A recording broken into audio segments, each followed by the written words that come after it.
সুন্দর একটা গ্লো আনার জন্য কি করে টমেটোর ব্যবহার করতে হয় সেটাই দেখবো আজকের এর ভিডিওতে।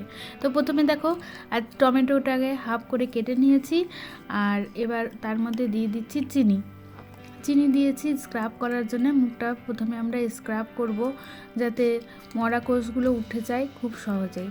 আর তার সাথে দিয়ে দিচ্ছি মুসুরির ডাল গুঁড়ো। মুসুরির ডালকে মিক্সারে ব্লেন্ড করে নেবে, আর গুঁড়ো তৈরি হয়ে যাবে, সেটাই আমরা ব্যবহার করব। সুন্দর ত্বক পাওয়ার জন্য নিয়মিত ত্বককে এক্সফোলিয়েট করা খুবই প্রয়োজন। এক্সফোলিয়েট করলে ত্বকে লেগে থাকা ধুলো বালি, ডেড স্কিন দূর হয়, ত্বক হয় উজ্জ্বল। টমেটো, চিনি, মসুরির ডাল গুঁড়োর এই স্ক্রাব স্কিনকে যেমন সুন্দরভাবে এক্সফোলিয়েট করে দিতে সাহায্য করবে, তার সাথে সাথে স্কিনের একটা সুন্দর গ্লো এনে দিতেও সাহায্য করবে। মুখে বিভিন্ন কারণে যদি কালো দাগ পড়ে থাকে, পিগমেন্টেশন হয়ে থাকে, সেগুলোর উপরে ভালো করে এটা রাব করবে, তাহলে কিন্তু সেগুলো দূর হতে সাহায্য করবে। আস্তে আস্তে মুখের দাগ মিলিয়ে যেতে সাহায্য করবে। আজকের এই যে তোমাদের স্কিন কেয়ারটা দেখাচ্ছি, সেটা সপ্তাহে তোমরা 3 দিন পর্যন্ত ব্যবহার করতে পারো, 2 থেকে 3 দিন। তো চলো আমি কিভাবে এটা ব্যবহার করব সেটা তোমাদেরকে দেখিয়ে দিই। তো আমার মুখ দেখো কতটা ডাল হয়ে গেছে। আমি কিছুদিন ধরে স্কিন কেয়ার ভালো মতন করা হয়নি, তো দেখতেই পাচ্ছ চোখের নিচেও একটু ডার্ক সার্কেলও দেখা যাচ্ছে, আর গালের দুপাশে এক্সফোলিয়েটও না করার ফলে কিন্তু স্কিনও কালো কালো হয়ে আছে আর কি। তো প্রথমে ভালো করে ফেস ওয়াশ দিয়ে মুখটা ধুয়ে নিতে হবে, আর ফেস ওয়াশ দিয়ে মুখ ধুয়ে নেওয়ার পর আমরা ওই টমেটো দিয়ে যে স্ক্রাবটা বানিয়ে রেখেছি সেটা আমরা ভালো করে মুখের মধ্যে রাব করব। তো আমি এখানে ফার্স্ট মোডে করা আছে বলে তোমাদের হয়তো তাড়াতাড়ি মনে হচ্ছে, কিন্তু ধীরে ধীরে মুখটাকে ভালো করে 2 থেকে 3 মিনিট ধরে স্ক্রাব করবে, তারপরে সাধারণ জল দিয়ে, নর্মাল জল দিয়ে তোমরা ওটা ওয়াশ করে নেবে। আর এবার বানাচ্ছি একটা প্যাক। আজকের যে স্কিন কেয়ারটা তোমাদের দেখাচ্ছি তাতে মোট 3টি ধাপ থাকছে। প্রথমে তো ফেস ওয়াশ দিয়ে মুখটা ভালো করে ক্লিন করা, সেকেন্ড ধাপে থাকছে তোমাদের এক্সফোলিয়েট করা মুখটা, আর তারপরে আমরা একটা প্যাক বানাচ্ছি।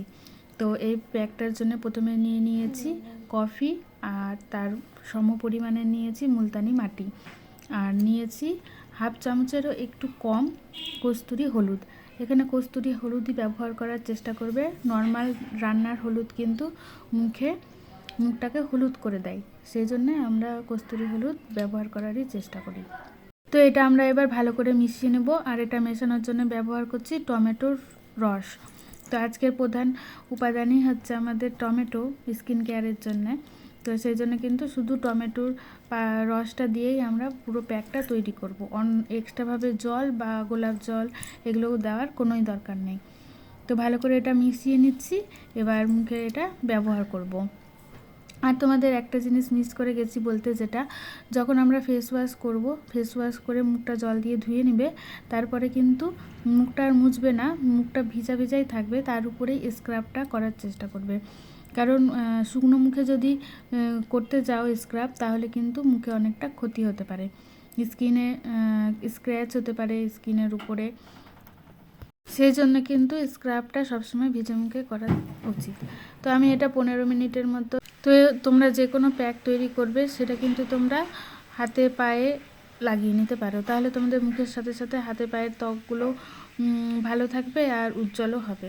10 থেকে 15 মিনিট লাগিয়ে রাখার পর এটা তুলে নিতে হবে নর্মাল জল দিয়ে। আমি একটা পাপ ভিজিয়ে নিয়েছি নর্মাল জল দিয়ে, আর সেটা দিয়ে মুছে তোমাদেরকে দেখাচ্ছি। স্কিনটা দেখো আগের থেকে অনেকটাই পরিষ্কার হচ্ছে, ফ্রেশ লাগছে। তো আমি কিন্তু অনেক দিন পর স্কিন কেয়ার করলাম, তো তোমরা দেখো একদিনেই কিন্তু মুখটা একবারে পরিষ্কার ধবধবে ফর্সা এরকম হয়ে যাবে না। দিনে আমি কিছুদিন এটা ব্যবহার করব, 4-5 বার ব্যবহার করব, তারপরে ধীরে ধীরে স্কিনটা উজ্জ্বল হবে। তো প্রতিদিন তোমাদের স্কিনটাকে ভালো করে কেয়ার নিতে হবে, তাহলে কিন্তু স্কিন ভালো থাকবে। তো এখানে আমি এবার লাগিয়ে নিচ্ছি টোনার, আর তারপরে লাগিয়ে নিচ্ছি ময়শ্চারাইজার। তো আজকের ভিডিওটা তোমাদের কেমন লাগলো অবশ্যই কমেন্ট করে বলো, লাইক কমেন্ট শেয়ার করো, আর আজকের জন্য টাটা, সবাই ভালো থেকো।